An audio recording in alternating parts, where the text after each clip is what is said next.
Welcome to the Water Margin Podcast. This is episode 72. Last time, the Zhu family was riding high in their war against the Liangshan bandits. They had won 2 major engagements and then got some reinforcements from a Major Sun Li, who proceeded to help them win another battle and capture another Liangshan chieftain. The next day, the bandits came back and were attacking on 4 sides. The 3 Zhu brothers and their arms instructor led 4 columns of men out to meet the enemy, but suddenly they saw their own home burst into flames. As we rejoin the action, we're going to do one of those TV tropes where you end one episode on a cliffhanger and start the next episode in a seemingly completely unrelated setting.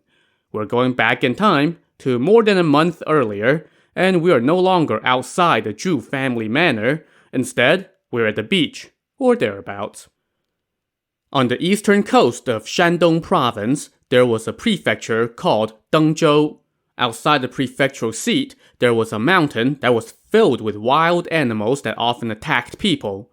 Most recently, the troublemaker was a man-eating tiger, and since he was missing a guy who could kill tigers with bare fist, a black whirlwind who could take out a whole den of tigers single-handedly, or even just a guy whose nickname boasted of beating tigers, the prefect ordered the local hunters to go kill this beast.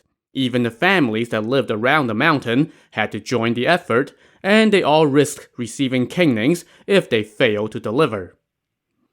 At the foot of the mountain lived 2 brothers who were hunters by trade. The elder was named Xie Zhen, and the younger brother was named Xie Bao. Their parents had both passed away, and neither brother was married. They were very skilled fighters and both wielded 2-pronged steel pitchforks. All the hunters in the area deferred to them. For their skills, they were given some colorful nicknames. The elder brother Xie Zhen was called the 2-headed serpent, while the younger brother Xie Bao was called the twin-tailed scorpion. They were both tall and stout. The elder brother Xie Zhen had a purplish complexion, broad shoulders, and a narrow waist. The younger brother Xie Bao had a round face and dark skin, and tattoos of flying demons on his legs.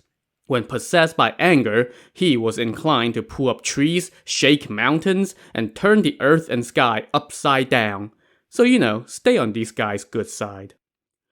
After receiving the prefect's command to hunt down the tiger, Xie Zhen and Xie Bao went home and prepared their snare bows, poison arrows, and other booby traps. They put on their leopard skin trousers and tiger skin vests, armed themselves with their 2-pronged pitchforks, and went into the mountain to set their traps. Then they climbed into a tree and waited. 1 day passed, and nothing happened, so they retrieved their traps. The next day, they brought some food with them and went back into the mountain to wait some more. As evening drew near, they set up their traps again, and again waited in the trees until 5 a.m. But, again, nothing happened. They then moved their traps to the west side of the mountain and waited there until dawn, but to no avail. They had a deadline of 3 days to bring down the tiger, so they were getting worried about being punished by the prefect. On the 3rd night, they were again waiting in the mountain. By the time 3 a.m. rolled around, they were getting tired, so they leaned up against each other and started to doze off in the tree. But they had barely closed their eyes when they suddenly heard one of their traps go off. They leaped down, grabbed their pitchforks, and started searching. They saw a wounded tiger that had been struck by one of their poison arrows, rolling around on the ground. As they approached it, however, the tiger saw them and started to run off with the arrow still lodged in its body. Xie Zhen and Xie Bao gave chase. As they got halfway down the mountain, the poison kicked in, and the tiger let out a dying roar before tumbling down a hillside. "I recognize this place," the younger brother Xie Bao said. "This is the backyard of old Squire Mao's residence. We can go down to his house and ask him for the tiger's body." So they went down the mountain to old Squire Mao's home and knocked. Dawn was just starting to break. A workhand went in to inform old Squire Mao about his visitors, and after a long while, the old squire came out. Xie Zhen and Xie Bao put down their pitchforks and greeted the squire. "Sir, it's been too long since we last saw you. Please excuse our intrusion," they said. "What brings you guys here this early?" the old squire asked. If it weren't important, we would not dare to disturb your slumber, the elder Xie Zhen said. But we have been given a deadline by the prefect to hunt down a tiger. We waited for 3 days, and this morning around 5 a.m., we got one, but it rolled down a hill into your backyard. We would like to trouble you to let us back there to retrieve it. Oh, no problem at all, Squire Mao said. Since it's in my backyard, then you guys can sit for a while first. You must be hungry. Go, have some breakfast first. He then told his men to set up some breakfast and invited his guests to eat. Xie Zhen and Xie Bao ate, and then got to their feet and said, "Thank you so much, and now we hope you can take us to get our tiger." "No worries," the old squire said. "Since it's in my yard, it's not going anywhere. Have some tea, and then we'll go." The Xie brothers did not dare to go against their host, so they sat back down and drank the tea that the work hands brought out. And now, old Squire Mao said they could go get the tiger. He led the two brothers to the back of his estate and told his work hands to get the key to open the lock on the door to the backyard. They got the key, but it refused to turn. We haven't gone back there in a long time, so the lock must be rusted, old Squire Mao said. Go get a hammer and break it. A workman did as instructed and broke the lock and unlatched the chain on the door. They went into the backyard and started searching near the hillside, but there was no sign of a tiger. "Are you guys sure you didn't make a mistake?" the squire asked the Xie brothers. "It doesn't look like it rolled down into my yard." "How could we have made a mistake?" Xie Zhen said. "We grew up around here. We know whose property it was." "Well then, go search for yourself," the old squire told them. "If you find it, just carry it away." The Xie brothers looked around. Suddenly, Xie Bao called out, "Brother, come look at this. The grass over here has been rolled flat, and there are some blood stains, so the tiger must have been here. Old squire, your men must have moved it." "Don't speak nonsense," Squire Mao scoffed. "How could my people know that there was a tiger back here? And how could they have moved it? And you saw just now that we had to break the lock to come in here, and we came in with you. So don't make any wild accusations." "Sir, you must return that tiger so we can report back to the prefect," Xie Zhen said. "You two are so unreasonable," the old squire said. "I treated you to wine and food, and now you're accusing me of hoarding your tiger." "Look here," Xie Bao said, starting to lose his patience. "Your family also received the same orders from the prefect, but you guys couldn't bring down the tiger. And now, after we succeeded, you're trying to steal credit for our work, while we two get a caning." "Why is it my concern whether you get a caning?" the old squire retorted. And now, both brothers glowered and said, "Do you dare to let us search your place?" "Is this my home or yours?" the old squire said. "I am entitled to my privacy. You beggars have no manners whatsoever." But Xie Bao now forced his way into the parlor and searched the place. When he found nothing, he got pissed and started smashing stuff. Xie Zhen also joined in the fun. "Xie Zhen and Xie Bao are robbing me!" Squire Mao shouted.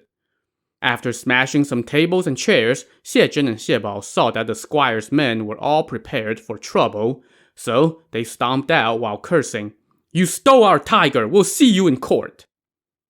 Just as they walked out the front door, they saw a few riders approach, accompanied by an entourage. Turns out their leader was Mao Zhongyi, the squire's son. Xie Zhen told him, "Your family's men stole our tiger, and your father refused to return it, and even threatened to beat us." "Those country bumpkin workhands don't know any better," Mao Zhongyi said. "They must have lied to my father. Don't get mad. Come back inside with me, and I'll get your tiger back." The Xie brothers thanked him and followed him back inside the manor. But as soon as the doors closed behind them, Mao Zhongyi shouted, "Seize them!" Before the Xie brothers could react, about 30 men stormed out, and Mao Zhongyi's entourage also joined in, and they bum-rushed the two brothers and tied them up. "My family shot a tiger last night," Mao Zhongyi told the brothers, "so why did you guys come here claiming that it's yours? And you used the opportunity to steal our stuff and destroy our property. I must turn you in to the authorities and rid our prefecture of this scourge." So, as it turns out, Mao Zhongyi did indeed steal their tiger once it rolled into his backyard. In fact, he was just coming back from the prefecture where he had turned in the tiger as his own and was returning with some cops to arrest the Xie brothers for trespassing, destruction of property, and whatever other charges he could pile on. And, not being the brightest bulbs, the two brothers played right into his hands. Old Squire Mao now had the brothers stripped, bound, and taken to the prefecture, along with the loot they had supposedly stolen, and all the furniture that they did in fact smash up. As it so happened, old Squire Mao's son-in-law was a clerk at the prefectural courthouse, and he had already talked to the prefect. As soon as the Xie brothers were brought before him, the prefect ordered his men to beat them, demanding that they plead guilty to the charges of trying to steal the Mao family's tiger and stealing and breaking their stuff while threatening them with weapons. After sufficient torture, Xie Zhen and Xie Bao broke and confessed to the phony charges. The prefect then put them in cangs that weighed 25 caddies and locked them up in the dungeon. But the Mao family wasn't done yet. When they got home, they started talking and decided that they could not allow the Xie brothers to ever see the light of day, or there would be hell to pay. So they talked to the son-in-law magisterial clerk again and told him to arrange for an, unfortunate accident to befall the Xie brothers while they were in prison. The Mao family, meanwhile, would make sure that the prefect had sufficient reasons to look the other way. Just another day in the ancient Chinese legal system.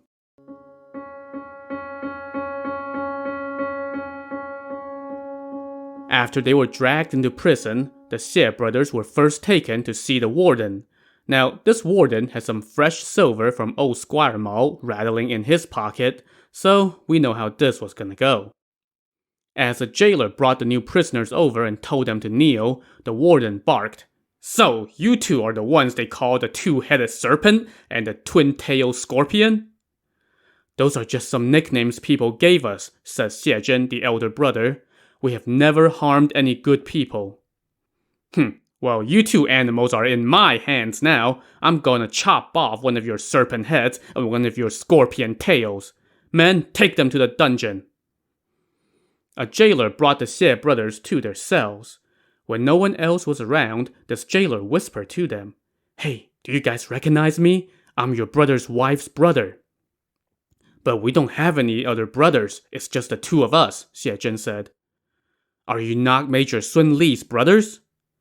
"Major Sun Li is our cousin, but we have never met you. Are you Yue He?" "Yes, I am Yue He," the jailer said. "My older sister is married to Major Sun. I am a jailer in this prefecture. Because I'm a good singer, everyone calls me the Iron Whistle. Because I also like to play with weapons, Major Sun taught me some moves with the spear." Oh, and by the way, this Yue He's name literally meant musical harmony, so it's little wonder that he was a good singer. He was also a very clever guy and thoroughly versed in music. He easily learned any instrument he picked up. He was also very detail-oriented and loved martial arts. He knew Xie Zhen and Xie Bao were men of valor, so he wanted to save them, but he knew he couldn't do it alone. "Listen to me," he told Xie Zhen and Xie Bao. "The warden has taken Squire Mao's bribe, so he's going to try to kill you for sure. What should we do?" "Well, since you brought up Major Sun, then we need you to deliver a message to someone," Xie Zhen said. "To whom?" "We have a female cousin, the daughter of our father's younger sister. She is married to Major Sun's younger brother. Right now, they live about 3 miles outside the East Gate. Her name is Gu Da Sao. She and her husband are running a tavern, a slaughterhouse, and a gambling den. In a fight, not even 20 or 30 people could get anywhere near her. And even her husband, Sun Xin, is no match for her. She is really close with us. Also, our mother is Sun Xin and Sun Li's aunt, so they are our cousins too. If you can deliver a secret message to her and let her know what's happened to us, she will come rescue us for sure." "Got it," Yue He said. "You guys just rest easy." He then went and got some steamed buns and meat and snuck them to the Xie brothers. Next, he locked the cell door and told another jailer to keep watch while he went to run an errand. Yue He then made straight out of the East Gate and went about 3 miles. In the distance, he saw a tavern. By the front door hung butchered carcasses of oxen and sheep. In the building in the back, there was a group of gamblers. Inside the tavern, a woman sat by the counter. She had thick eyebrows and big eyes, a round face and round waist. Her head was adorned with unusual-looking hairpins, and earrings dangled from her lobes. Yue He figured that this was Gu Dasao, the Xie brothers' cousin, so he greeted her and asked, "Is this the Sun household?" "It is," she answered. "Would you like wine, or are you here to buy meat? If you want to gamble, please take a seat in the back." "I am the younger brother of Major Sun's wife." "Oh, it's you! I should have known. You look just like your sister. Please, come in and have some tea." Yue He sat down, and Gu Dasao asked him what he was doing there. He recounted the trouble that her cousins were in, and Gu Dasao immediately started bemoaning their situation and told her staff to go find her brother Sun Xin. A few workers went off, and soon Sun Xin came in. So the Sun Xin came from a military family that had transferred to the Dengzhou prefecture, and that's how he and his elder brother Sun Li came to be here. His brother was the better fighter, but the Sun Xin also picked up some of his brother's skills, especially with the spear and the short steel rod. Because of their weapons of choice, the locals here compared him and his brother to Yu Chigong, a famous Tang Dynasty general who also used a spear and a ribbed steel rod. Sun Xin's nickname was Little Yu Chi, and his brother Sun Li's nickname was Sick Yu Chi because he had a yellowish complexion. Gu Dasao told her husband the news, and Sun Xin said, "In that case, please have Yue He go back to the prison first and take good care of them while you and I discuss how to save them." "Whatever you guys need from me, I will do my utmost," Yue He said. Gu Dasao now treated him to wine and food and handed him a bundle of small pieces of silver, saying, "When you get back to prison, please distribute this among the other jailers so that they would take good care of my cousins." Yue He thanked her, accepted the silver, and then went back to the prison to apply the proper lubricant to the wheels of justice.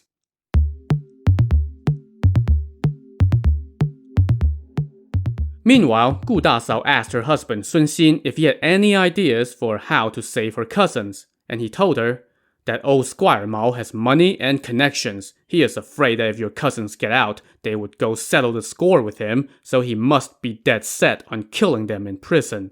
There's no other way to save them, except to break them out of jail." "Then let's go tonight," Gu Dasao suggested. Sun Xin chuckled and said, "You're so rash. We need to have a long-range plan. Where will we go after we break them out of jail? Besides, we can't pull this off without my brother and 2 other men." "Which 2 other men?" "That uncle and nephew tandem who are addicted to gambling, Zhou Yuan and Zhou Ren. Right now, they're robbers operating on Cloud Climbing Mountain. I'm best friends with them. If we get their help, then we will succeed for sure." "That mountain isn't far from here," Gu Dasao said. "You should go there tonight and invite them here to talk about this." So Sun Xin set off right away, while Gu Dasao told her staff to butcher a pig and start preparing a feast. Around dusk, Sun Xin returned with 2 men. The leader was named Zhou Yuan. He's been a gambling addict since childhood, and before turning to banditry, he had been an idler. Despite his, new career path, this Zhou Yuan was loyal and generous, and he was a good fighter with a stubborn streak.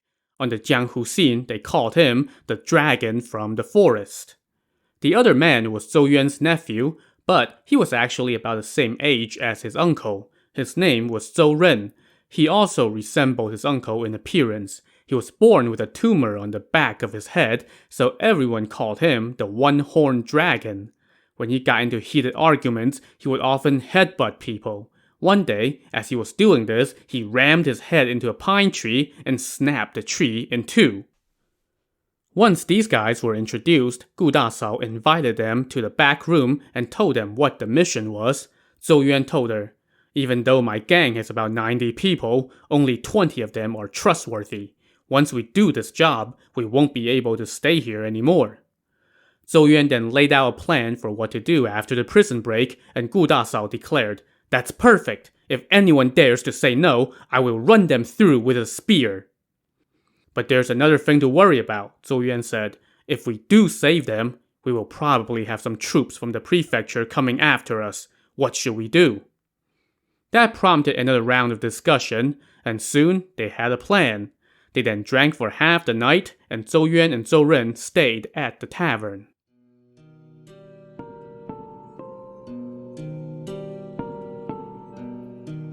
The next morning, a few men in a carriage pulled up outside the headquarters of the prefectural garrison. The men asked to see Major Sun Li. Soon, Sun Li came out. He was a tall man with a yellow-tinged complexion and a full beard. He was quite an adept archer and rider. He wielded a long spear and had a ridged steel rod hanging from his wrist. The men with the carriage told Sun Li that they worked in his younger brother Sun Xin's tavern and that they came bearing a message from his brother. Sun Xin's wife Gu Dasao was on her deathbed and wanted to see her brother-in-law and his wife right away so she could have a few final words. Sun Li was quite alarmed and immediately told his wife, Lady Yue. She got into the carriage and he followed on horseback with a dozen or so militiamen as they set out at once for the tavern. They arrived around lunchtime and Sun Xin was waiting outside to greet them. As Sun Li followed his brother inside, he asked Sun Xin what was ailing Gu Dasao. It's a very peculiar ailment. Let's talk about it in the back, Sun Xin said. He then told his men to take Sun Li's soldiers over to the tavern to have wine, while Sun Li and his wife took a seat. After a good while, Sun Xin came back and said, "Brother, sister-in-law, you can go in now." So Sun Li and his wife went into the back room, but they saw nobody there. "Where is my sister-in-law?" Sun Li asked. Suddenly, Gu Dasao stomped in, followed by the bandits Zhou Yuan and Zhou Ren. "Sister-in-law, what's ailing you?" Sun Li asked. "Brother-in-law, my respects," she said. "I am suffering from a need to rescue my cousins." "Well, this is strange. What cousins?" "Brother-in-law, don't play dumb. You live in town. How can you not know that they are my cousins? Are they not your cousins too?" "I don't know what you're talking about. Which cousins?" "The situation is urgent, so I'll be blunt," Gu Dasao explained. Xie Zhen and Xie Bao have been framed by the old Squire Mao, who lives at the foot of Cloud Climbing Mountain. He's going to have them killed sooner or later. I have already discussed the matter with these two heroes here, and we are going to break them out of prison.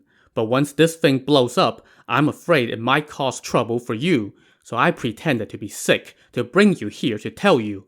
If you are not willing to do this, then we will go ourselves. Right now, the government is lawless. Those who run away are fine, but those who stay behind will get prosecuted. As the old saying goes, those closer to the fire get singed first. If you go to jail because of us, then there will be no one to bring you food or rescue you. So, what is your will?" Sun Li was understandably taken aback. First of all, hold on, how are these guys related to me again? And secondly, you're going to do what? "I'm an officer in this prefecture. How can I do such a thing?" he said. "If you refuse, then you and I can fight to the death right now," Gu Dasao declared as she whipped out two sharp knives, and Zhou Yuan and Zhou Ren also pulled out daggers. Unlike everyone else in the room, Sun Li's wife, Lady Yue, was not a fighter, so she was left stunned and speechless. "Sister-in-law, hold on!" Sun Li shouted. "Don't be so rash. Let's talk this through and think about the long game." "Brother-in-law, if you refuse to help, then send your wife away first, and then we will mount the rescue," Gu Dasao said. "Even if we are to do this, you have to let me go home and pack up and check out the situation first to make sure our information is correct, and then act," Sun Li pleaded.